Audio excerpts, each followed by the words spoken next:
welcome to Graphic Policy Radio. This is your host, Ilana Levin, aka Twitter's Ilana Brooklyn.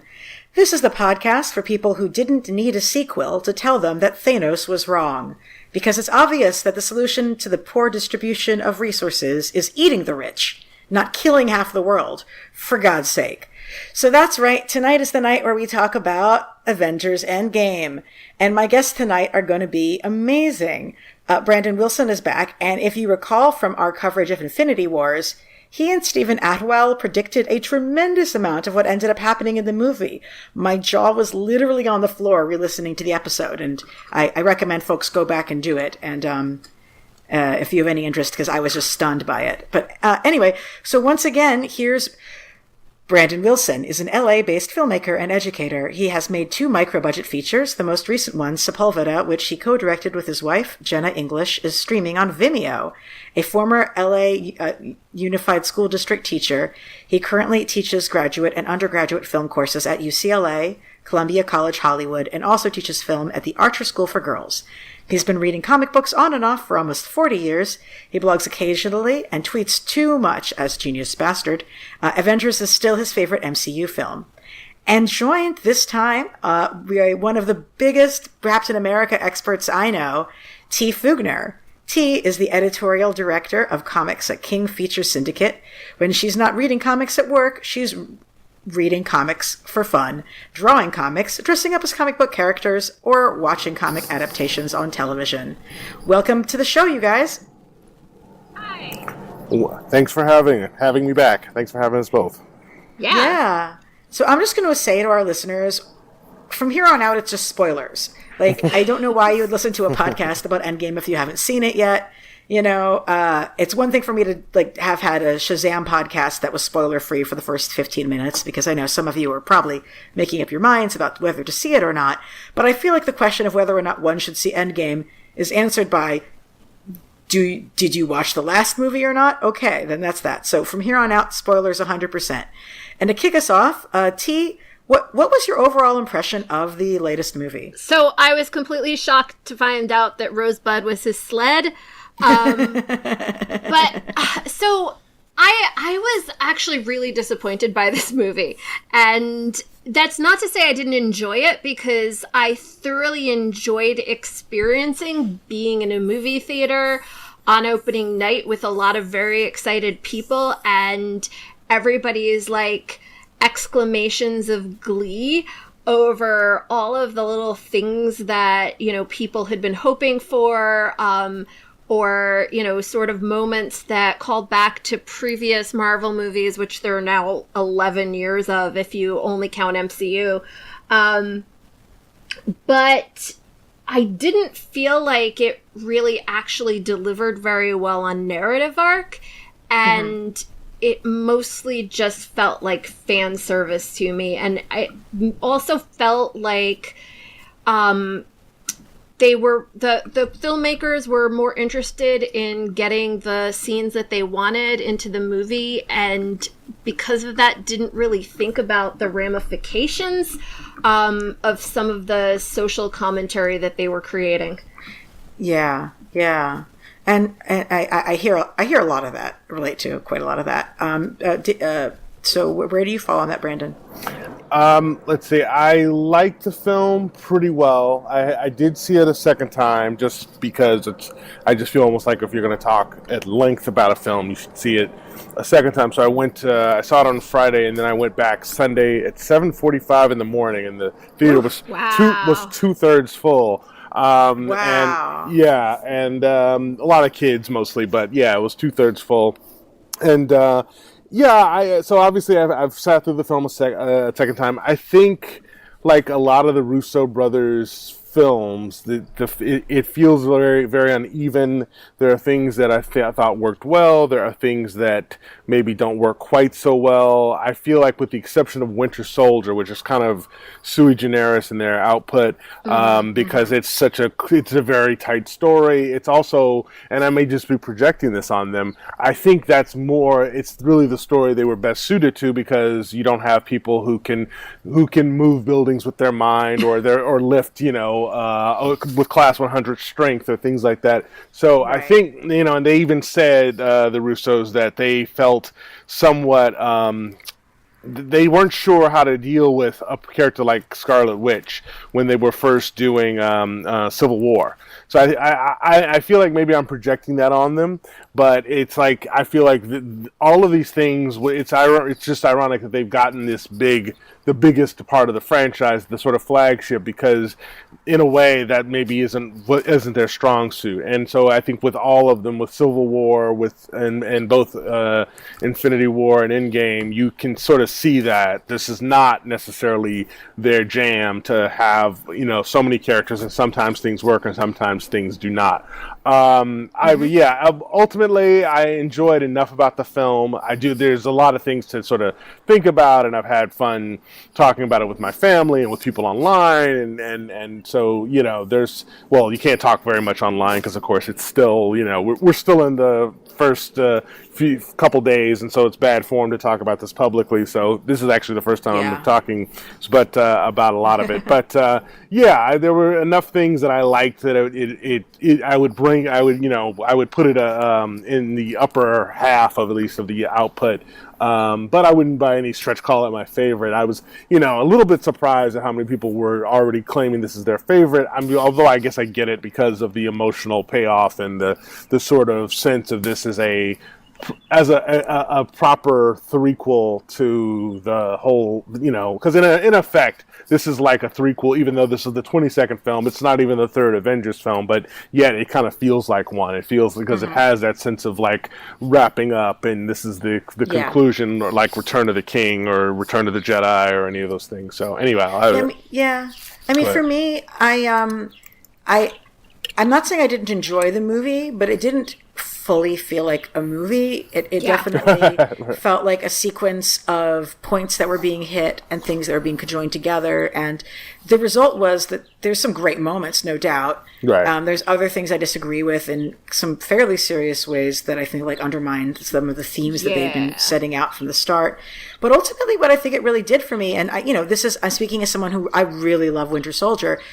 I realized watching this that I just don't think that I love those huge team up movies as much as I like them in comics. Like in comics, I love team books, particularly D-lister team books, though, to be honest, because I love the group dynamics. And in the movies, with I feel like the exception of Guardians, I like the solo character movies more because you have more depth. It's more thoughtful, and it feels less like marketing. I'll tell you, for me, one of the biggest turnoffs for the movie was the marketing. I hated the Endgame marketing. I hate calling it a game. I hated the whole who lives, who dies speculation that the internet was feeding off of. Like, that's my least favorite way of interacting with art. With this sort of gamification of it. And the name itself encouraged that in a way that I think did nobody any favors. I'm glad I saw the movie. I mean, no question. But like from the marketing on, I'm not thrilled. How about that? What's funny to me about that is that I somehow missed some of the stuff you're talking about, Alana. One of the things that happened for me was that, during the filming of Winter Soldier, some, still photography got leaked that very much looked like the setup for the scene immediately post Civil War in the comic books where Steve Rogers gets assassinated. And so there was some speculation that Steve was going to die in that movie and come back in a later movie. And then they did Civil War. And of course, Steve dies at the end of Civil War. And so there was a lot of speculation then. Oh, okay, are they going to kill him now? And then he's going to come back in a later movie. Or maybe they'll go a different way and kill Iron Man or kill a different character.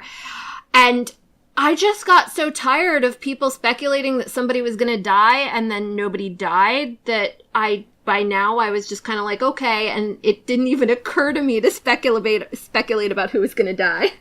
Yeah. I mean, I think that like, one of the things the movie did right was having people go to kill Thanos and kill Thanos in the beginning of the movie. And I think like if, even though like the way they structure the plot, actually they have to go and redo the task again later. Even if they'd had that, just end that time in the beginning of the movie, and then the rest of the whole movie was time caper. Like, that would have been awesome too. I thought killing Thanos quickly was bold and interesting. That is one decision they made that I liked.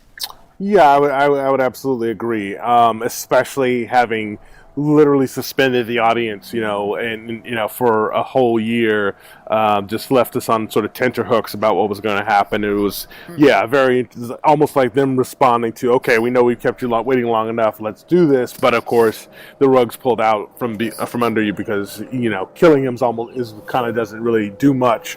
For anybody, it just, aside, I mean, it's somewhat satisfying, but it doesn't reverse anything. So I thought that was one of several sort of bold choices. And to respond to what you were saying before, Alana, I think that happens with, I felt that way about Civil War. I felt that way about Infinity War. Right? That is this a movie, or is this just a kind of a collection of scenes that are kind of coming together? Whereas Winter Soldier felt like a movie. It's got a beginning, it's got a middle, it's got an end. It's very clear. I feel like the bigger Russo films, and I don't know if it's them. I don't know if it's just the nature of these kind of big films. They don't have as, they do kind of feel like this collection. And to T's point, there's been an almost ghoulish, kind of interest in seeing Captain America die for quite a while, and I don't, and more than anyone, even like in the end of the teaser for Infinity War where he's holding the gauntlet, it was like he's gonna die. It's almost like, and I did kind of appreciate that we actually don't see that, like, because it just,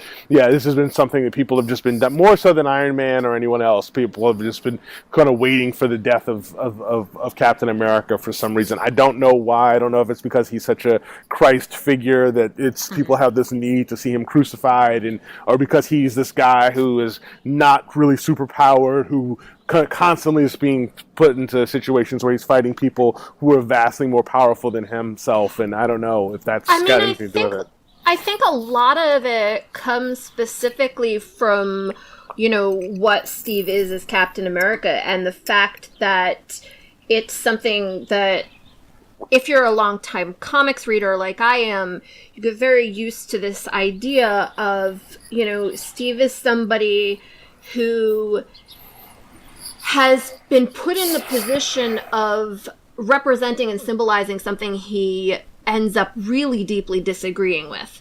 And so there's always this kind of disjointedness between who Steve Rogers is and who Captain America is, and there's a lot of narrative play in the comics with death and rebirth, and believe it or not as much as literally as you might see with some other Marvel characters, but he does, but he also does die in the course of a lot of the stories that they've been retelling in the movies, and so I think people expected it partly because that's what they expect from those narratives.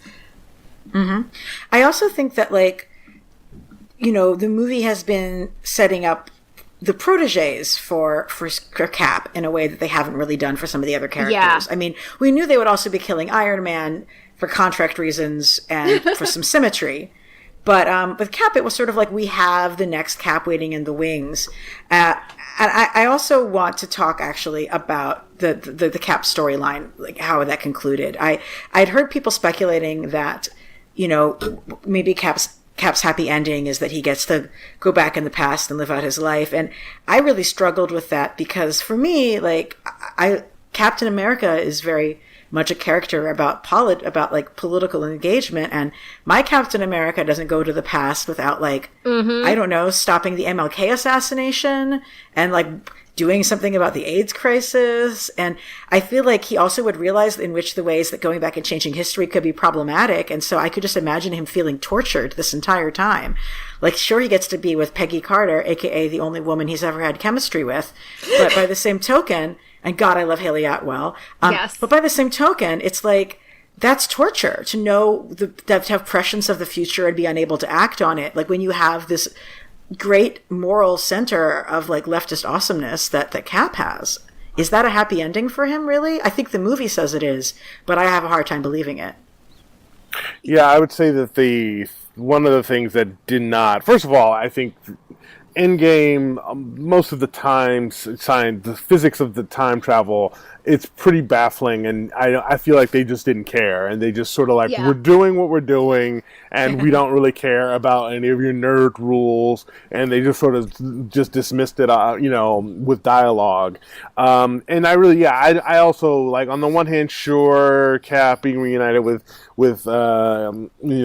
Peggy Carter is sort of, the guy certainly deserves it, but yeah, I do think it raises a lot of questions about, also, yeah, I didn't really, and it's also unclear by the end of the film, like, is this some other timeline that he's coming back from to give the shield? Is this ours, since they're basically saying you can sort of travel through time and change what you want? It doesn't change anything, but it does change things. So that's completely unclear and chaotic, and I guess we'll never really get it straight. And I don't think, because I don't really imagine that Cap has been quietly living out a life while the MCU is happening, simultaneously with all these events. So yeah, and on top of what you said, right? It's like, how is Captain America just going to suddenly be that? Yeah, I mean, the guy's earned some happiness, but I mean, to just sort of turn his back on everyone, and in the name of heterosexual domestic bliss.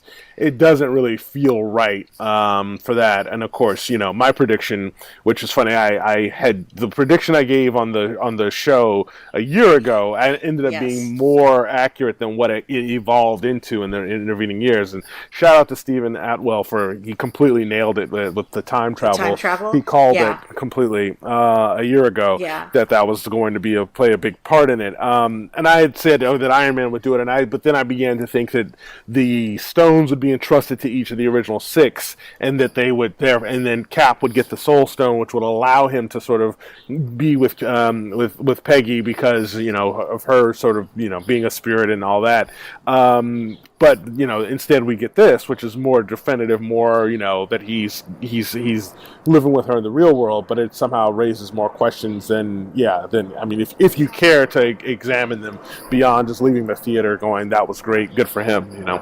So one of the questions that it raised for me is a little bit different from what Alana was talking about, is that we know from previous movies that Peggy was happily married and had kids. Right. And she has a niece who presumably knows everything about her Aunt Peggy's life, and that her aunt, whoever Aunt Peggy's kids are, and theoretically would have known whoever she was married to, but then hooks up with Steve. Yeah, no wonder they never felt realistic. So either Sharon's got some really weird shit going on, or Steve went back in time and completely upended Peggy's happy ending in order to get his, which is not something Steve Rogers would do. No. That is a very good point. No, and I mean and to me that is the big problem with this film is they just obviously don't give a shit about any of that. They just are like, we're gonna give Cap his happy ending. We're gonna do our victory lap through the MCU, and we're gonna make changes, but the changes don't actually impact anything. They don't impact anything that you're seeing. I mean, right down to the idea that the film decides to play it both ways, in that, okay, we're going to bring everyone back, but we're going to keep everyone who's here. Because, of course, you're expecting that that's going to be the thing that they're the choice they're forced to make. The choice to make, yeah. And the film just says nobody has to make a choice. We're going to just have it all. It's all going to be good. So now the whole thing is 5 years in the future, and yet people are just back after being gone for 5 years, and they all know. The biggest one, it really hit me seeing Peter Parker and Ned in the hallway, and I'm like, wait a second. So did everyone who Peter Parker's close to, all of the people in his circle, did they also get snapshoot? Because now they're back, because otherwise MJ would be in college at least, if not out of college, and we'd be and Peter would still be a junior. So yeah, I was totally wondering about that, because I was thinking about they're doing Far From Home this summer, right? And how the hell are they doing that if you've got people who now have aged up? Like, what's going to happen now if, Flash Thompson's in college, right? Which I suppose, I mean, like, there's nothing wrong with MJ being like 5 years older than Peter, and then you can have him hook up with Gwen in high school and then like meet MJ later, but that's not what they're doing. No, so, and I don't want to get into like the plausibilist thing, but I mean, right. it's just that it's begging, it's a big thing that they're doing, and I think it does speak to like the sort of overall, just kind of like we're going to just do what we want to do, which gets to the fan service question, which absolutely is kind of the central question of the film. Really is. What is fan service? When is it not fan service? Is fan service inherently a terrible thing? And that's really the conversations that I've been having and the conversations that I'm seeing sort of percolate about this concept, in the film, and I think it raises. Oh, definitely. And like for me, it's very much a fan servicey film. I feel like it's also specifically fan service for one specific audience, more so than a lot of the different audiences that have come to MCU over the years. And I actually love fan service. I think that one of the really important things about media, and particularly media in the age of social media, is that there are really interesting ways to have dialogues with your audience through emerging work. And it's impossible to say that a serialized work today isn't being influenced by the people who consume it. But at the same time, if it should be being influenced by that, not be just so, I think, assiduously devoted to showing people exactly what they've been hoping for, to the point where you kind of lose the essence of what made that thing something people hoped for to begin with. Well, I'll tell you one thing that people were hoping for that we did not see, and that was Okoye playing a significant role in the story. When they had all of those, right? When they had all of those, I want to call them breakout groups because I run a conference which just ended, but when they had all of the time travel team-ups, they could have had some really interesting pairings, and I'm glad that they brought back Rocket with Thor, because that's really interesting. I enjoyed the way Scott sort of threw an extra wrench and layer into Steve and Tony working together. But like Okoye was clearly very active during the the 5 years lapse as an Avenger.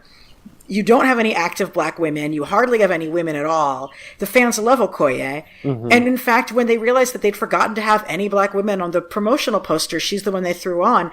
I just, like, to me, immediately, like, out of all the women who were missing in action who it made sense to have be part of the time travel heist, Okoye, she's like a great utility player, and everyone was looking for her. Well, and she's also so well suited to a heist too. We've seen her do like awesome disguise stuff and martial arts, and like we know that those are things that she excels at. And it would have been so much fun to see her do some of the sorts of heisty stuff that we see her do in Black Panther. And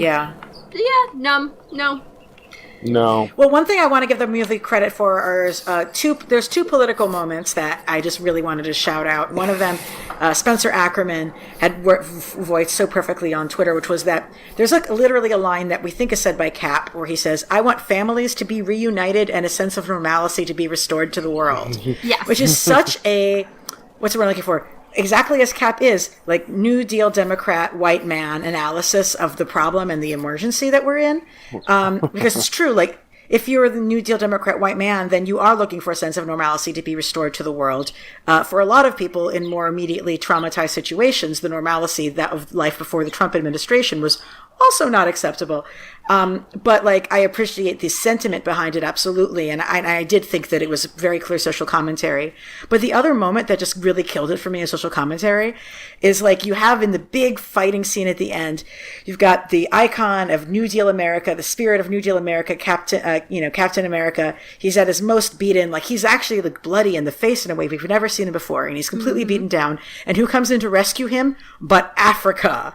Like suddenly Africa emerges and is like, here, we will help you with our get out the vote efforts and electoral power. Right. And then like not long after that, they're like, oh yeah, and also like some women in a girl power moment that's actually undermined by the rest of the movie. But but like it was clearly like, we know, but I do think that like the Russo brothers are very much saying like the white progressive man is going to get rescued by people of African heritage. Like I thought that was like at the surface level social commentary. I don't know. I don't think they're smart enough to do that. Like, I completely read that as like, hey, you know, I read it as fan service, as like, we're going to put all of our black people on the screen because most of them have been dead for this whole movie. And now we're going to put all of our ladies on the screen because most of them have been dead for this whole movie. And we killed the major one who wasn't dead.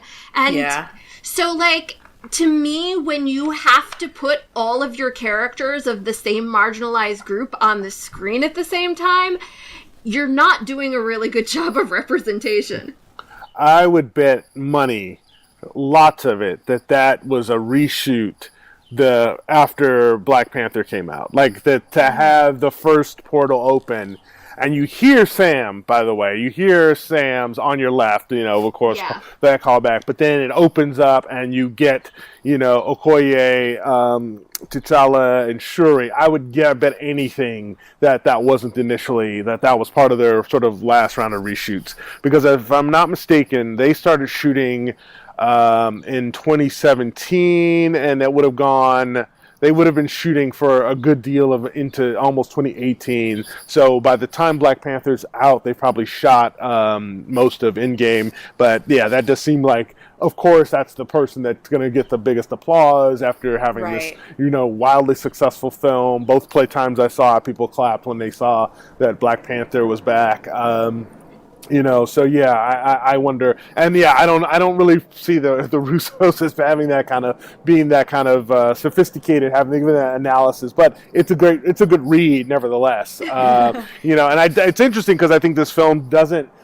I've been thinking a lot about the film, and I feel like, whereas with, you know, Infinity War, there was a very obvious sort of political reading, even if it was kind of shallow, that, you know, this is another work of art that's trying to help us deal with the fact that Trump got elected, and what happens when the unthinkable happens and so forth, and how all these things can come together, you know, it can happen. This one I feel like is a lot less, there's a less that you can sort of look for, and so it becomes this kind of, most of the discussion so far at least, becomes about sort of, you know, the fan service question or some of the larger issues with the MCU, and it's not quite as, you know, a little less political than I would say, than a lot of the best, more recent MCU films. And it might be because Thanos is basically reduced to being pretty much just your standard villain in this one after getting a whole film to sort of effectively be the main character.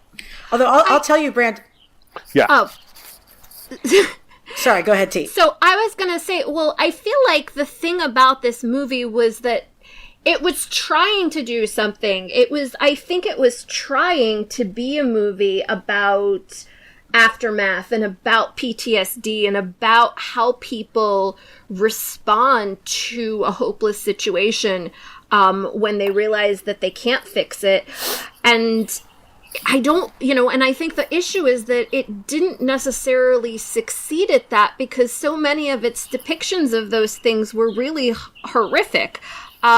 You have Hawkeye deciding that he's gonna dress up as a culturally appropriative character and then go to Japan and kill Asian people. And then you have the whole thing with Thor that could have been really, really smart and interesting, but is completely reduced by the number of fat jokes that are thrown at him, to the point where even when they were trying to do really poignant scenes with Thor, the entire audience was laughing the whole time. Yeah, it was terrible. I was really thankful that some critics had just given people like a trigger warning around making fun of fat people, like in the movie. There's a really good article by C.K. Stewart over at Comics Beat called Why Thor's Transformation in Avengers Endgame Wasn't Funny at All. Definitely recommend folks read it. You know, it would have been really interesting to actually have Thor in you know, like dealing with that trauma in a way that they weren't going to be playing it for laughs. Yeah. Even if it included weight loss, I mean, weight gain, and, you know, treating it respectfully, and then seeing a fat Thor go and kick ass would have been fucking amazing too, you know? I mean, he did kick some ass, but they, as CK points out in his article, like, you actually, when he starts kicking ass, they don't shrink him down, but they shoot him differently so that you don't actually notice that he's still fat. It's pretty wild. So that was really disappointing to me. but I also think that like, going back to the earlier moment with T'Challa coming in, like I cheered when T'Challa got the gauntlet, because I felt like, oh, finally somebody competent has it. Not that Spider-Man isn't competent; he's tremendously competent for a young man, but he's like a young man. I have far greater faith in T'Challa being able to like not get that yoinked off of him, and yet. While I remember moments I cheered at, like, I didn't cry. And I know people were just, a lot of people were crying. I think the people next to me were crying. I don't know. I mean, I thought that they did a great job of bringing the story of Tony Stark to a close. So good that I actually wasn't even sad, because I was like, yes, this is all very fitting. And like, I don't know. Natasha dying, there's a big debate over whether or not it's fridging. I argue that it's actually not, even though I think it was the wrong choice. I think it's the wrong choice because it should have been our little appropriative man-pain friend, Jeremy Renner, who I just like that Hawkeye is not my Hawkeye, and he should just go away. But Natasha has like so much development and makes it very clear why she does what she does. I think it was the wrong choice, but I don't think it counts as a fridging. But what made me sad is that Tony has this really great funeral at the end, and like, does Natasha not even have a funeral? No, she doesn't. I feel like the reason that you can't consider Natasha's death a fridging is because fridgings imply that the men have feelings about them. Ooh. And like, they give so little time and space to anybody having any feelings about Natasha's death. And unfortunately, Natasha's probably the character who you do see at the beginning having sort of the most respectfully portrayed kind of trauma reaction to everything that she's been through and everything that happened, and that she's the person who like becomes obsessive about keeping everybody together, and she becomes, and you see hypervigilance, and you see the way she almost, the way Scarlett Johansson plays her, she's twitchy and nervous, and that's just probably the best portrayal they have of what someone might go through after something like this. And then they kill her, because it is the choice that I can see that character making, but I feel like if you're gonna have that character make that choice, you need to have at least two other ladies around. Because it felt really uncomfortable to watch all the scenes after she died, where now you've got the evil doppelganger Nebula back, so Nebula's not in those scenes, and it's just a whole bunch of dudes standing around making decisions together. Here. And it's very interesting that in both, and on Vormir, in both films, the lone woman from the original sort of group of the sort of charter members is sacrificed in both films. Just as on the heels of Captain Marvel and this sort of sense that there's a new day and now we're gonna, their little A-Force moment, which I'm sure we'll talk about. But it rings hollow because you've now sacrificed the two women that you're sort of pioneering female characters. And obviously we get Nebula's, in the previous film, and it's tough with Black Widow because it's sound. You understand why she wants to do that, but as an audience member, I mean, for one thing, I mean, Hawkeye is certainly, I don't think, at least in the movie version, I don't think he's anybody's favorite Avenger. Yeah. I almost want to say that definitively. He's no one's favorite Avenger. It's true. Right? Yeah, he's no one's favorite Avenger. So there's that, and you feel for him in the beginning with the family, but then when he goes, when he goes Punisher, and of course, then there's that, right? I know, but I'm like, there's that part of me that wants to see John Bernthal in one scene go, man, I can't work with you. You're too much. But I'll never let it go that the Netflix Marvel has been shut out, because that would have been a place. But in any case, you get that scene where it's like, well, this guy needs redemption beyond just like, who's really earned redemption here? Is it Natasha, or is it Clint, who has now become this murdering machine who goes to places where and kills lots of non-white criminals? Or I mean, I was expecting the line like, "Look, I can't go back to my family like this. I want them back, but I don't. Yeah. I'm not that good, the guy I was." And and I get, and you understand, of course, that he's got the family she doesn't, and that of course touches on that sore spot from Age of Ultron. So Yeah. it's of course, I understand that the Russos are family guys. Fun fact, I said this on the last podcast, I'm pretty sure Joe Russo was a year behind me in film school. So I didn't know him well. We had one conversation, but I do remember at the time he had a newborn baby, which is, not very typical in film school. Most of us were, especially back then, were not in families and everything. So, I know family's important to him. And so that's something that I think people agree with. But then you also feel like, there's a part of you that sort of bristles at the idea that this is the only way to be fulfilled. These are the people who get to, because they have settled into heterosexual domesticity. And, even Tony, I mean, yes, he's grown up and this is a good thing. And, Tony could be insufferable. And the scenes with Morgan work and, Robert Downey Jr. plays them well. And it does give it a poignance that he when he's finally achieved this now, he has to sort of make this, incredible sacrifice. But you're right. It's just, I do kind of think that it does leave a bad taste in your mouth that that Black Widow has to be sacrificed at this altar of sort of, heterosexual family life because she's refusing to sort of, she's not given the opportunity to be a part of it. She certainly can't conceive. So we know that. And so, so she's sacrificed. So I get why people are having problems with that. I feel like one of the recurring themes I put together in my notes on this actually was a theme about bodies. Like, you see how disassociated Nebula is from her body. Like, when she's, her arm is burned when she goes in to reach for the stone, and she, doesn't even... I know it's not her arm in some ways, but it is her arm in others. She doesn't truly react to it. She's just sort of disassociated from her body, both in the present and in the past, in a really disturbing way.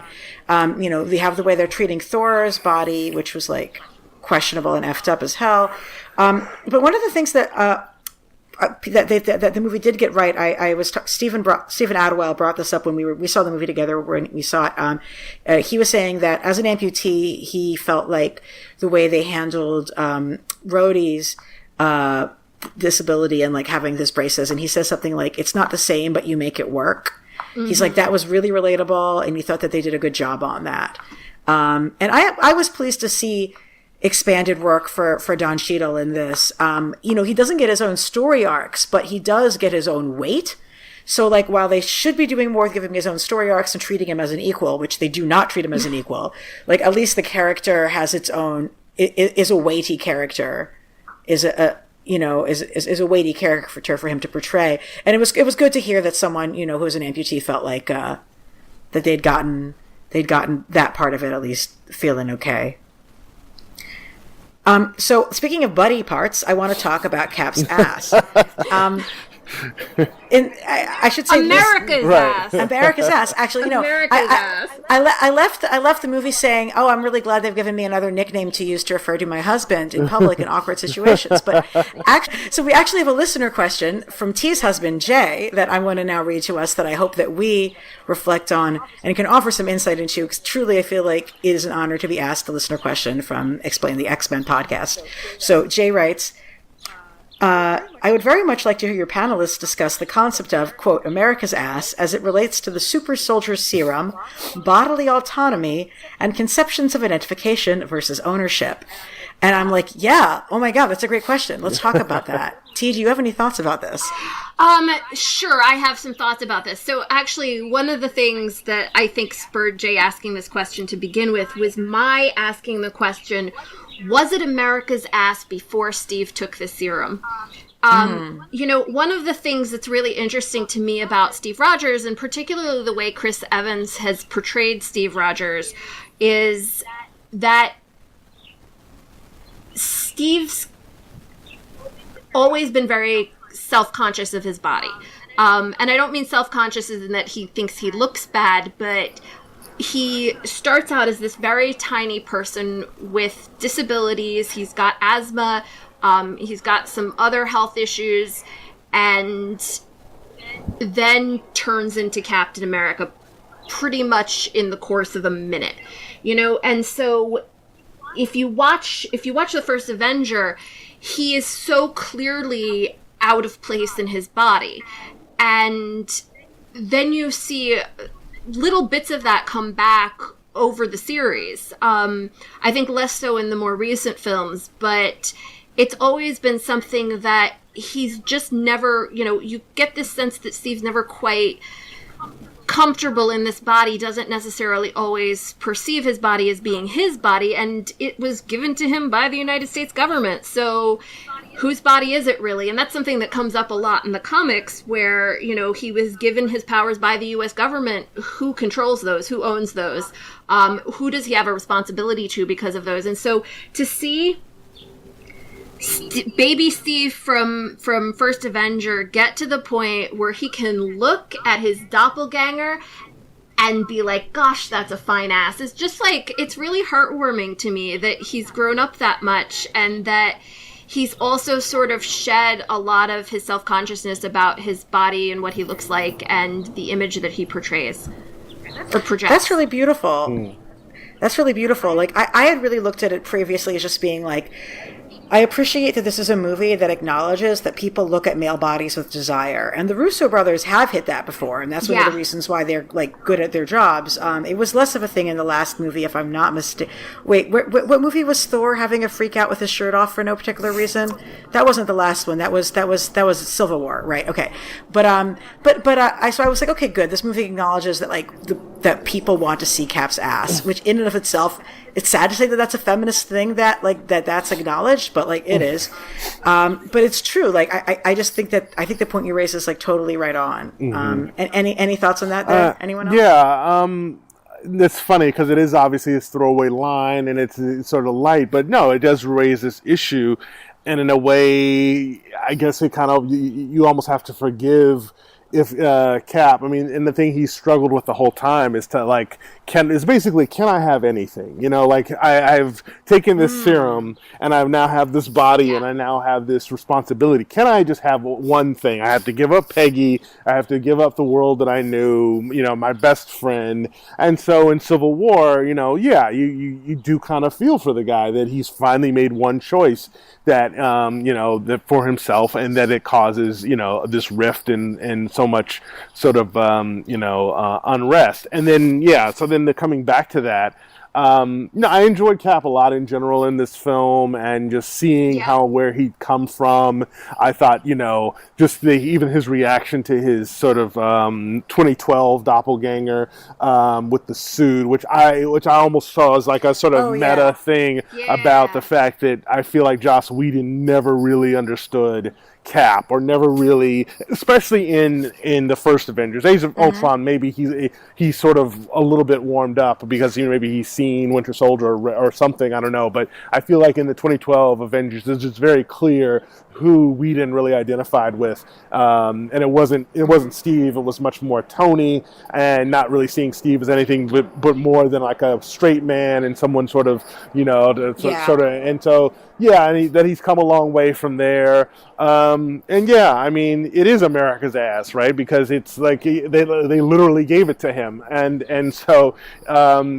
It's a joke, but right, it does kind of have this undercurrent of like, does he actually have, he's had to fight for sort of ownership of his body because he's, been made into something, a weapon, and also this sort of totem for the country. So again, it's tough, and we'll never have a satisfactory answer because unless they do some sort of project about these sort of lost years, if they can explain the lost years, which I'm not sure that they can, about how any of this works. Yeah. But you're right. I mean, it's if anyone can be forgiven for a certain amount of selfishness, certainly Steve Rogers can. But at a certain point. At what point does his sort of need for his own autonomy just completely violate the character's architecture? Well, speaking of looking great, I was very happy with Carol's hair story. Like, we began with seeing Carol showing up with hair and makeup that seemed out of character and like a step backwards. Right. And then I don't know at what point in the production they were like, no, actually we're going to give Carol the hair that you want. I don't know when they were like, we want to give Carol the hair that you want to see her with, but they eventually did do that.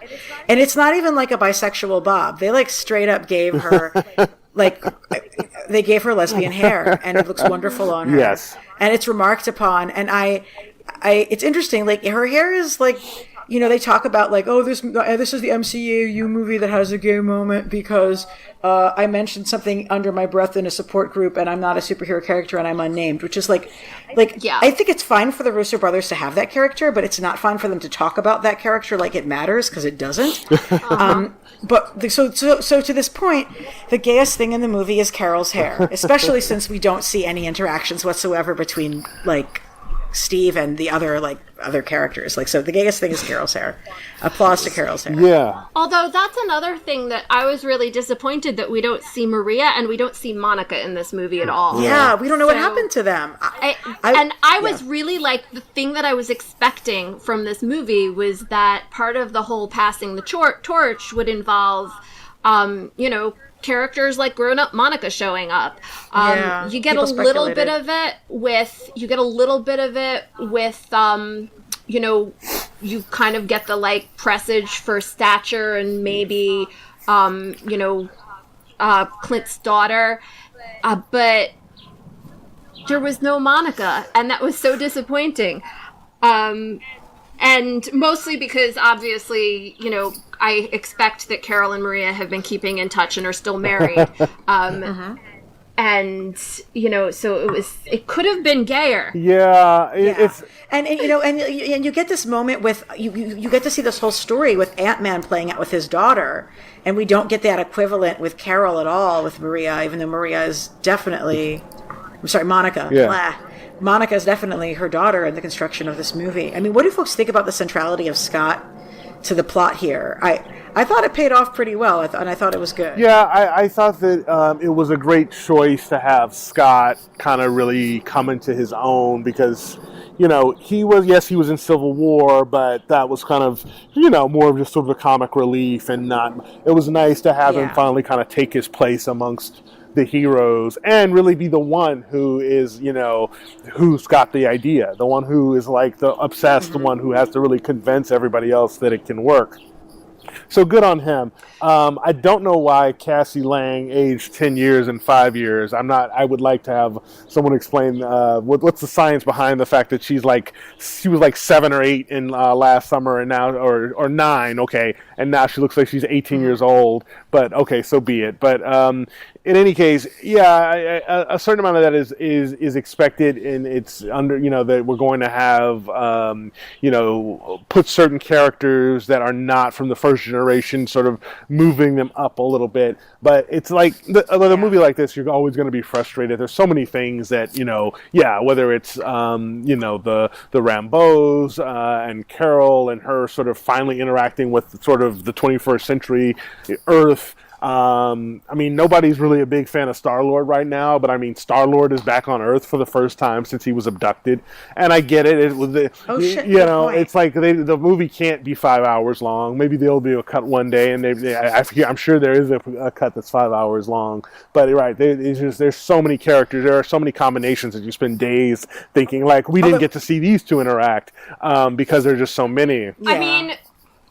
So the thing is that the movie doesn't have to be 5 hours long, but at the same time, if the movie is going to be 3 hours long, they probably should have used Hope instead of Scott because, again, they added one more white dude instead of a lady or a person of color or maybe a lady of color, which is what Maria would have been if she'd been there or Monica would have been if she'd been there. Yeah, the balance was really bad. Yeah, and really bad. Like, those sorts of things, I think, like, Paul Rudd is absolutely delightful as Scott Lang, and he's absolutely delightful to watch. And the whole time heist thing, like, it's his thing. And so, like, that was a really clever way of doing that. But I'm still really angry that Jan, or really any incarnation of the Wasp, as the only 05 comic Avenger, didn't get her own solo movie when all of the dudes got their own solo movies and Captain America got one and he's not an 05 Avenger. And so for that to then be like, oh, well, you know what we're going to do? We're going to give another dude more story. Was really frustrating. It also is like, pretty clear, like the only female character who they did anything really to expand on at all in this movie was Nebula. Yeah. I don't think that they really built on any of the other women's stories in any significant way. I mean, we do get this check back in with Rene Russo's, with Freya, which I actually never saw Thor 2 because my understanding is it was bad, so why would I do that to myself? But that people, were very upset with how little they'd used the character before. I think that, they did a much more meaningful job with her in this, but like really the only woman in this who had any additional development of her own is Nebula. I mean, what do you folks think about her final sacrifice?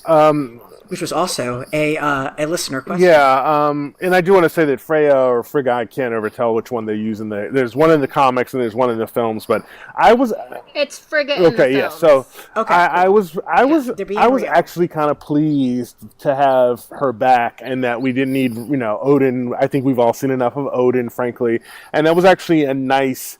I mean, if one must go back to Thor: The Dark World, and yeah, it is the least of the 22 films, but I thought that was an interesting thing to sort of redress the fact that her character completely got short shrift, and it was a very nice scene, and I appreciated that. In general, right? I mean, it is. I think the film definitely struggled. Even Carol doesn't really get to have as much of an impact because I don't know if there's. It's like because she's new and because she's so powerful, they've got to sort of keep. Yes, they've got to keep her. She's got to be the showstopper to come in and take the ship down. She can't be there all along because otherwise there's not enough excitement. But yeah, I don't know. I mean, hopefully this is the sort of the end of. This is the closing of this sort of the chapter in this whole.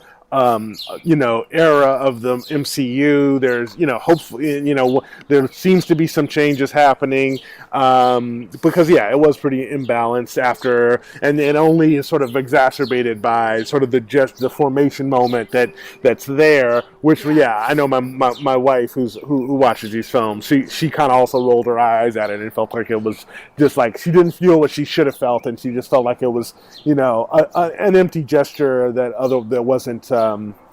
wasn't really supported by the rest of the film, because it is a very dude centered storyline otherwise.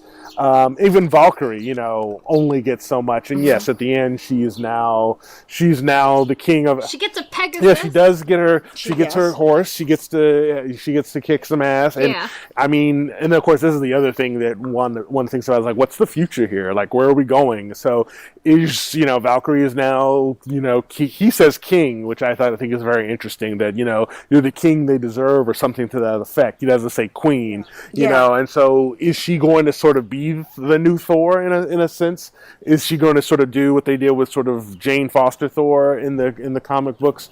I don't know. I mean, to a degree. I think they're going to really have her. I think they're going to have her really be focused as like the leader of the Asgardians on Earth, and which means I think she's going to be very marginalized.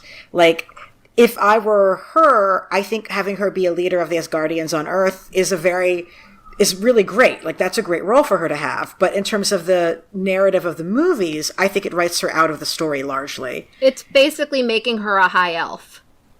Yes, exactly. And I think that that's bullshit. And I was very relieved to see that the Asgard, as someone who's very emotionally invested in the well-being of the Asgardians ever since we decided that they were space refugees, I was very pleased to see them, and like especially with like the various like pro-Jewish, anti-Zionist analysis that I might give to bear on the first movie.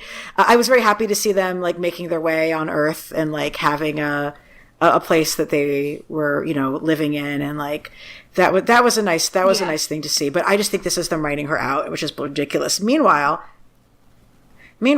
like that little brief clip of every instant, every 2 seconds that we have of Loki is just a complete joy. Like, I remain skeptical of the fact that there is actually going to be a Loki TV series. I don't believe that that's true. I'll believe it when I see it. Like, I just don't believe it. But like, I actually thought that they were going to work Loki into the heist of, Yeah, Frank and I were talking about that. We were like, we thought he was going to come in and do that, but it's fine that he didn't. But but it's crazy to me that watching him being in his bedroom, like playing catch with himself, like not in his bedroom, in his cage, is like instantly charming. And you're like, how is this even possible? That's not human. I'm very excited about the fact that there is somewhere a Loki running around in 2012 with an extra space stone, and we don't know where he is. Yeah. No, I think that's what the TV show is going to be. But I also don't think the TV show is real. Like, I just can't believe that they're actually going to be making. Same with the Steve and Bucky one. Like, they're really going to have these like top level movie stars. I don't know. Maybe. Well, so the reason they're doing this, from what I understand, is that all of these actors have additional movies left in their contract. They signed them to like 6, 7, 8 movie contracts, and then ended up not using all of them. So in order to run out their contracts, what they can do is, if they say do a 6-hour miniseries, that counts as 2 movies. Mm-hmm. So from my understanding, that is how this is happening. Well, speaking of other things that are cool, what did we think of the 1970s flashback? I actually thought when the car was going by that, like, we were like, oh my God, is that going to be Ego? From but no, it was another form of Ego. It was Stan Lee. I enjoyed the 70s flashback personally. I'm glad that the incongruity of the facial hair is what helped trigger them off, because that is exactly the kind of thing that bothers me when I'm watching period pieces. Like, that is the wrong kind of beard. And also, whatever. And like, and somebody like that wouldn't have a beard in that year on top of it in that context. But I think part of like being able to make us feel like we could really close the book on Tony is him having that moment with his father that was really well written. And my God, though, and Michael Douglas, like what a great way to use the fact that we have just countless miles of footage of Michael Douglas being young that we can make references of when doing CGI to make him look younger. Like, there was oh my God, Frank looked at me as during the movie. People should probably never sit next to us during a movie, I'm realizing, based on this. But you know what? Our seats were pretty far from everybody else's.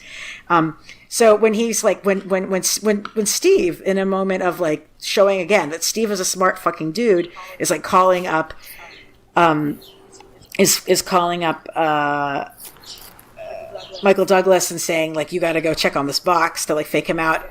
And Frank, my husband, was like, is the box glowing? Were they experiencing a China syndrome? Because like I actually for a second there thought the movie was going to literally make a China syndrome callback, but I guess it left that last stage to us. I would. So yeah, I part of one of the reasons I wanted to go back and look at the film again was to sort of look at the structure. So obviously, without you get it the first time that the beginning is sort of the leftover section of it, which is, as it's been called, where they're really dealing with the trauma and so forth. And yeah, that middle hour is kind of given over to the sort of victory lap or Back to the Future Part 2, which turns 30 actually in the fall. The sequel, not the original, which is 34 this year. So yeah, and then of course the last hour is in 2 parts. It's like in the half of it is the big battle, and then you get about 20 minutes of epilogue afterwards. I think that probably in some ways that middle section is the most controversial, is the thing I think that's dividing people a bit. I mean, the 70 was an interesting choice. For one thing, Robert Downey Jr. I was like, when Howard Stark says I'm expecting and it's 1970, I was like, what, did he have a sister that he never knew about? Like, because obviously Tony's alive already in 1970, but no, Tony's not. So Tony's birthday is in May of 1970. Well, Tony's got a lot of, he's got a lot of miles on him then, I guess, for... Yeah, that's a difference in the age of the actor and the character, but I want to say it's May 1970 is Tony's birthday. Okay.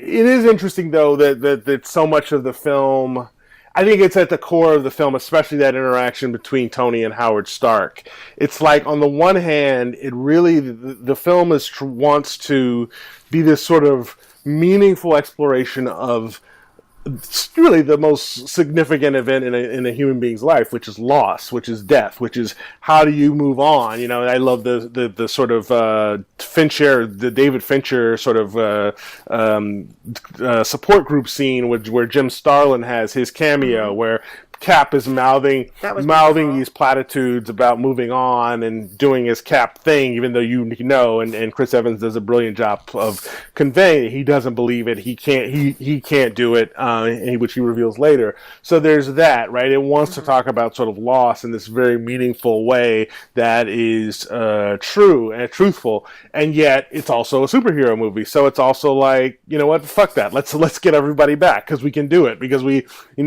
can, which is I think a very American, a profoundly American thing, in terms of national cinemas, in terms of national identities. This is the thing that defines American cinema, almost always has, that we find the happy ending no matter what. You know, regardless, we refuse to accept the glum ending that other national cinemas would sort of force you with, even though it looked like that's what happened in Infinity War. So yeah, I really think it's interesting that the whole film is about loss and grief, and yet it's also a film where a man gets to, and I say this as a man with profound father issues around my father who died when I was quite young and is also a father, so I'm caught between all of these sort of emotions watching it. It's like it wants to deal with it, and yet it's also giving you this sort of it's also this utopian thing of like, yes, we will give Tony his one final moment with his father, the final hug, etc., etc. So yeah, I mean, I think that's really kind of where the movie's at, and I think that's in some ways it might make the film not work for some people, that it's trying to do two things at once, but I think that also makes it very interesting. Well, I'm not going to speak for Alana, but I suspect she may agree with me. I think it's not just an American thing. I think it's specifically a Jewish thing, and a thing that is in comic books because it's a Jewish thing. The whole continually telling stories about all of these terrible things that happen to you, but you prevail, and that you always come out the other side. And the stories are always like, we almost got completely decimated, but we prevailed, and here is how we saved everybody. And then looking back at the people who you lost. And so that's really been part of the root of comic book superhero stories from the very beginning, because that's coming out of a very Jewish storytelling tradition to begin with. And so, and obviously I think that's also influenced American cinema to a great extent, but it's very much part of the sort of, cultural beginnings of superhero stories. I think that's a good insight. I want to shout out one thing actually that Brandon's wife predicted, actually, that was mentioned in the last podcast, which was the plethora of people who started saying Thanos was right. Like, I was like, I don't think how that could possibly become a thing. And like, I guess we taped this pretty soon after the movie aired, and Brandon was like, my wife thinks that people are going to go around saying that Thanos was right. And I was like, oh yeah, no, that did happen. I'm glad that I feel like this movie is going to probably have silenced a lot of that, if by nothing else than by narrative conceit. But I couldn't fucking stand that. It was just so deeply ignorant. Yes. So the thing about the Thanos is right thing is that I don't know if Alana, I'm assuming you are, but Brendan, I don't know about you, whether either of you are familiar with why he does this in the comics. Yes. In death, yes. Okay.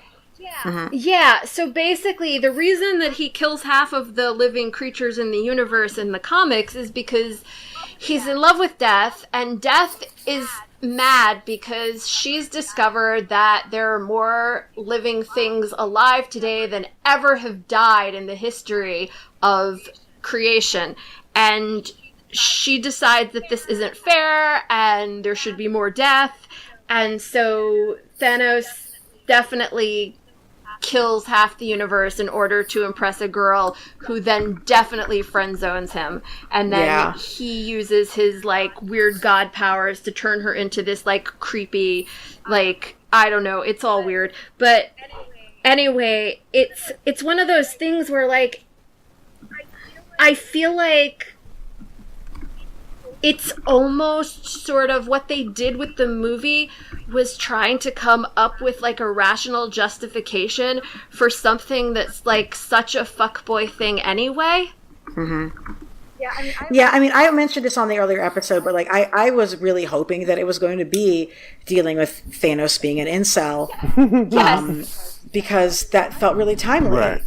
You know, I mean, I don't want to, like, cry over spilled milk, but, like, I still feel like that would have been super timely, especially since I think that a lot of the audience seemed to fail to understand that Malthusian politics are completely bullshit. And so we were stuck. But I do think that, like, you know, Thanos is enough undermined by this story and really shown as an abuser. I mean, yeah, I guess we didn't really finish talking about Nebula's decision at the end.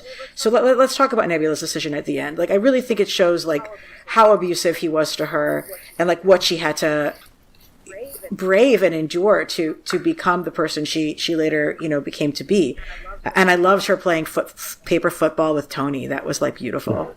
Oh, that was such a good scene at the beginning. Mm-hmm. It really was. Yeah. I feel like for me, I just really appreciated all of the character development that character was allowed to have. She's a character who I feel like could have very easily been sort of, like, left to the side as sort of this, like, secondary, you know, secondary, tertiary character who was really just a foil for Gamora. And I also feel like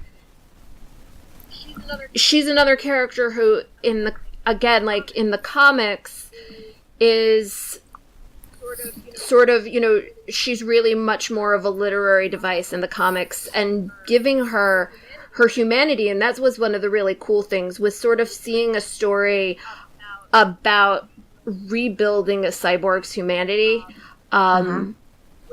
was really, I think, really gratifying for me. That was one of the things I really did like about the movie.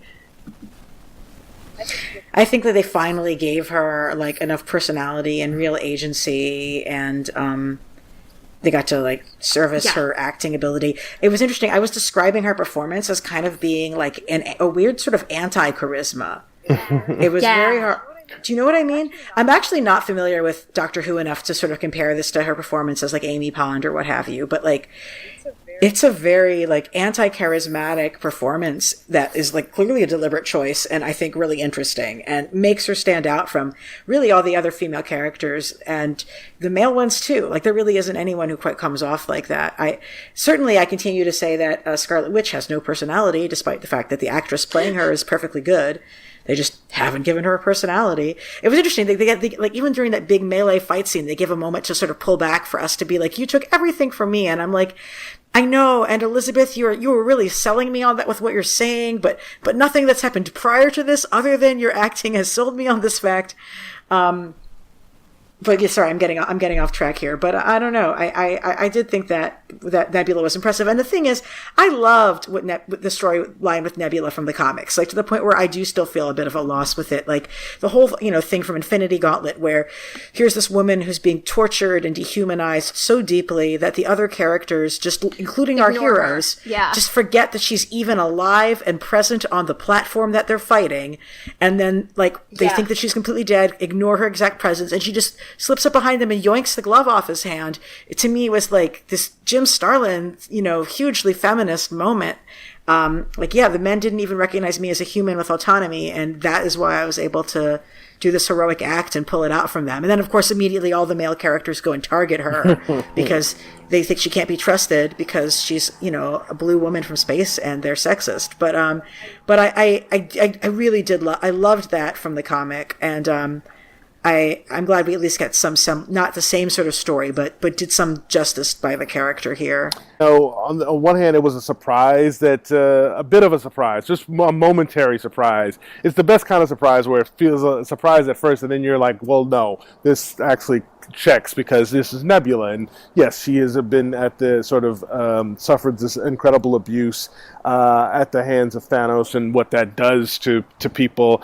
Yeah, it's very interesting. I think we we are in this society just really kind of coming to terms with that in a way. I feel like 5 years ago that character would never live this down and never live down the fact, even regardless if she snaps out of it, that she'd made this initial sort of betrayal. But I feel like people are starting to really understand abuse and trauma, the trauma of abuse, that they are kind of understanding, like, no, this is, this is kind of human. This is how people behave. This is, she finally sees a moment where she can get the sort of, approbation, or to show herself worthy, to Thanos. And it's teased, of course, in the very beginning with her sort of kneeling, speaking up for him, and her reaction, her getting the blood splatter from his decapitation by Thor. So yeah, it's an interesting, and yet she's also another sacrificed woman. She kills herself essentially, and you can look at that as like, okay, another woman who has to be sacrificed for the greater good. And yet, of course, it's also this, like, she's killing this, finally, maybe she's now done, she's killing the part of her that is, damaged irreparably and inextricably linked to Thanos. With so many things, I'm kind of fascinated to see where they go with this. And now that we are getting a James Gunn, now that we're getting Guardians of the Galaxy Volume 3, I'm very fascinated to see where all of this goes. I will also say, I think one of my favorite things in the whole film is that when Star-Lord is reunited with Gamora, she kicks him in the balls, and I feel like that was for everyone. That was like that was from the audience, after what he did, in the blunder he makes, that it was so catastrophic. I was like, that was pretty perfect. That that was the response he got after that. But I'd forgotten about that. But it felt good to me just because it was like a reasonable response for her. Like, I don't know you. Get your hands off me. But and it was exactly like, it was so Guardians of the Galaxy, first Guardians of the Galaxy Gamora reaction too. Yeah. And then her like looking at Nebula and being like, "Oh my God, him!" And it was so perfect. So as we're coming towards the end, I wanted to ask, what was the hammer and anvil sound at the end of the movie? What does it all mean? Like, I know it actually is the sound of Tony making Iron Man, but what does it symbolize? What's the significance? At the end of... so... End of the whole movie. Like, that's like, instead of having like an extra moment where you see like, Nick Fury doing something, it just had like the sound of a hammer and anvil. So in the very first Iron Man movie, there's this whole thing, and I don't remember the exact line right now, but there's this whole thing where Tony like talks about himself as being the modern day Phoenix. And while we know that contracts have ended, I don't expect Tony to come back. I think that it's sort of a reminder that like there's always new superheroes being made. I don't necessarily think that it's supposed to be a deliberate hint at something else coming. But I do think it's sort of a like, this is where we came from, this is where we're going to go back from, we're always going to rise from the ashes kind of thing. So we don't think it means there's going to be Ironheart or something amazing like that? I don't know that it means there's... I see what you're saying, there isn't, but I don't think that. Yeah, I would say that it's more of a just sort of that, again, full circle moment. Just something to bring the whole thing full circle from Iron Man. It should be. I should say that Chris Evans has been incredibly clear that this is it for him. That he's played Cap for the last time, and it was whereas Robert Downey Jr. has been very much quieter that way. And apparently, from what I've read, Robert Downey Jr. intends to stay involved in the sort of MCU, perhaps as a producer. But I think the door is left open. And of course, this is Tony Stark, so it could very well be that, he's copied his brain and there's an AI or something like that, or just a voice. But I think seeing him once again from beyond the grave in this sort of hologram, and we had that in Civil War where we're looking at sort of a younger Tony from the hologram. I think there's a good chance we'll see Robert Downey Jr. I think I put it at 50-50 that we'll see him again in some form as, this sort of, AI Tony or a copy of Tony. It could definitely AI come Tony. Back. In general, I'd say, again, I'm still processing it and everything about my feelings about it and the sort of unevenness and the things that worked well. And, I will say that I think that the big brawl at the end, much more satisfying than I think the battle of outside of Wakanda was, and it definitely had some moments that were good and that you sort of had been waiting to see. I just also really find it incredibly interesting that we're getting we got this film the same weekend that we got the Battle of Winterfell. Excuse me for a moment to get into another fandom of Game of Thrones, but it's like, okay, so we have these two battles that we've been waiting for years.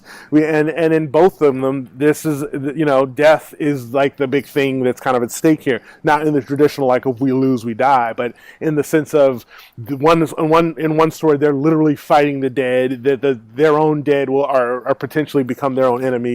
And in the Marvel films, it's, this personification of death, or Thanos. That is the word is, the name itself is kind of connected to the Greek root for death. And so, yeah, it's interesting. And this is about bringing people back. So on the one hand, it's a sort of timeless thing about, the ultimate sort of thing we're preoccupied with death.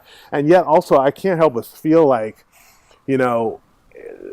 it's interesting that we're seeing these two stories about people just finally saying, fuck it, let's go to war, let's have it out.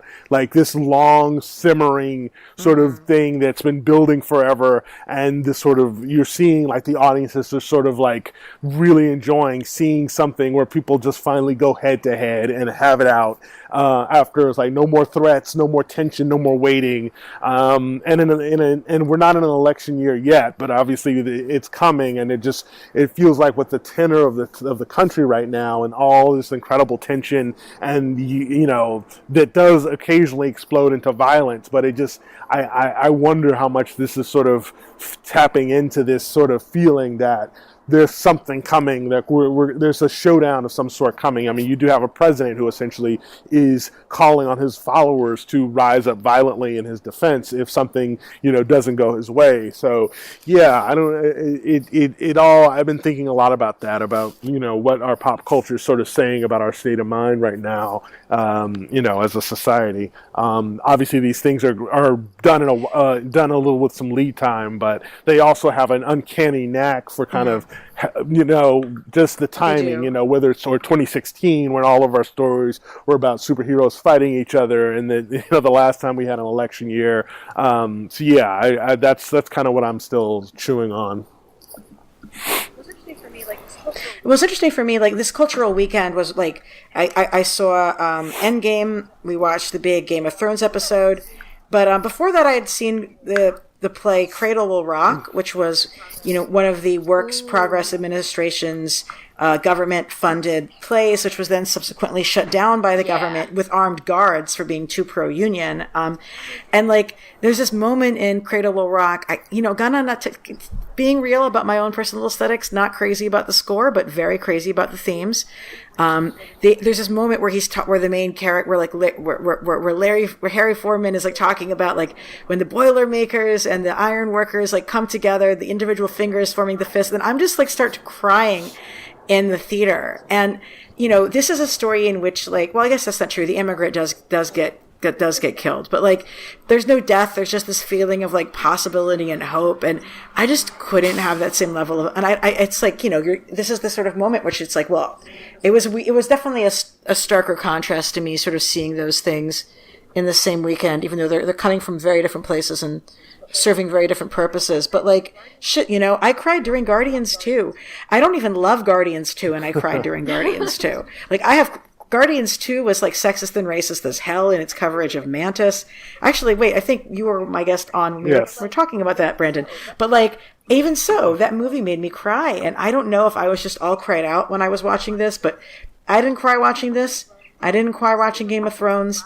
I stayed up all night watching Fosse Verdon. I don't know. It's a weird sort of drained moment in cultural consumption for me. Sorry to get off topic there. I don't watch Game of Thrones, so I can compare this to She-Ra. But Yes. that's about it. She-Ra, which had 2 black gay dads who have 13 children as a major part of one episode. I love it. Yeah, so no, just that's the other thing I watched this weekend, and my feelings about She-Ra. It's continues to be absolutely delightful and absolutely full of amazing representation and amazing depictions of all different kinds of people and really complex feelings from characters who you would typically perceive as villains, and so I really like it a lot.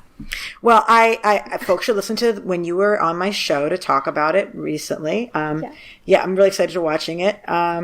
So I guess we should probably wrap up. I don't know if there's any specific things people want to shout out that they didn't have a chance to mention. I've got 3 bullet points for me, and then each one of you guys, if you have like 3 final bullet points from you, it can be completely random. But my 3 bullet points are: hooray for a non-generic Rolling Stones song being in a movie for once. Ooh. 2, right? The elevator scene and Cap versus Cap are like the best fucking fight scenes in the movie. Oh, God, and then yes. 3, before the movie, there was this trailer for a Long Shot movie, and I kept thinking that maybe they were finally making a movie about Long Shot from the X-Men. But alas, no, it's another movie about a schlubby guy getting with Charlize Theron. Also really loved the Hail Hydra, the callback to the elevator. That was great. Great if you know what's been happening with Cap and all that. So I really appreciated that, as well as the fight scene. My grievance, though, another grievance I have, Betty Ross, man. I mean, this is where this, and it would have been a very organic, perfect way to reintroduce her. And I don't know if it's just this thing that no one wants to touch Incredible Hulk. We're all going to just pretend it never happened. But it's really a shame that they didn't make room for her, especially because it makes sense. They're doing science. They need all the big brains they can have, and it would have been great to have her back. It's really kind of a shame that they didn't get her back. As far as I'm left wondering, just on a sort of, if we're going to get another Avenger, when do we get another Avengers? What are there Avengers at this point? I mean, the base is destroyed. Everything is. It feels very much like they're closing the book. Clearly, we've got the characters, but I'm just curious if Marvel's going to sort of put them on ice for 5 years and start to develop all these new properties. Of course, the whole Fox, merger, whether we like it or not, has happened, and probably it looks like we're going to get a Fantastic Four film before we get anything to do with mutants. So it leaves me wondering, when we'll get another Avengers film, what that team looks like, if it's the people that we are seeing here, if it's, we get more gender balance finally. I'm very, very curious to see what happens. I imagine sometime between now and the fall, they'll do their big, Steve Jobs thing and start to reveal some of the titles. We already know a few, but and it was, interesting seeing the Ancient One again. Not something I was expecting. Not to see her again, but of course it makes sense that Stephen Strange wouldn't be there at that point in the storyline. So those were sort of my last thoughts on the film.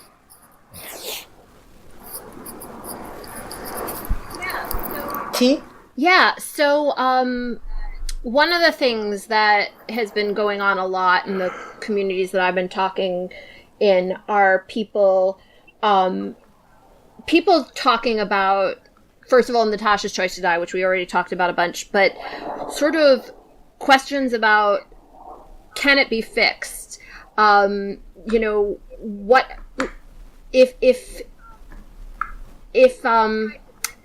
Bruce tried to bring her back when he had the gauntlet and she couldn't come back, did that mean she was already back? And some things like that. And obviously this is all fix type stuff, but Alana, is it cool if I rec a fic?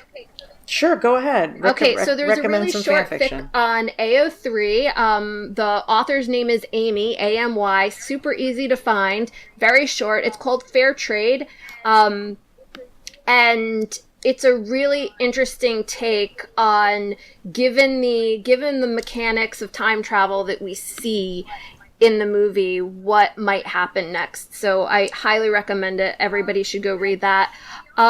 And, you know, beyond that, I felt like, yeah, we mostly covered everything that I wanted to talk about. I still don't understand why nobody just pushes Red Skull off the cliff, but... I know, for good measure, he's still a Nazi.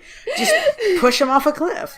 But, you know, yeah, I think we covered pretty much everything that I was interested in talking about. Oh, and so you know, thank you so much. Can I just say, Thank we you also both. did So- not. We also got cheated out of Steve going to Vormir to replace the Soul Stone and finding Red Skull there. And also, when one replaces the Soul Stone, does one get a soul back? If you have. That's exactly what the fic that I just recommended is about. So, you know, who knows? They've left it kind of vague where they can come back anytime they want and tell us this is what really happened. So, you know, yeah. Well, thank you both. Where can our listeners find more of your work, T? On Twitter and all that? I'm Tea Berry Blue on everything. That's tea like the drink, berry like the fruit, blue like the color. And I will be running around TCAF in a couple weeks, and then I will be doing a couple panels at NCS Fest in Huntington Beach after that. So if you're going to be in any of those places, you can see me there. Cool. Let's see. I'm Genius Bastard on Twitter, where I'm tweeting all the time. I have a blog that I will probably be doing a very big piece about, sort of expanding some of my ideas about Game of Thrones and Endgame, called geniusbastard.blogspot.com. And check out my, I have a feature on Vimeo, Sepulveda. It's free, know, check it out. And, that's where I am. Super cool.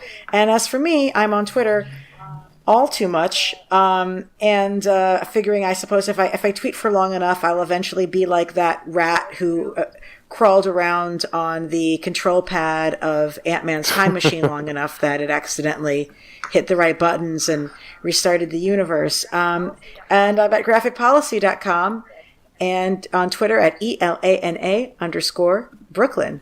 So keep it geeky.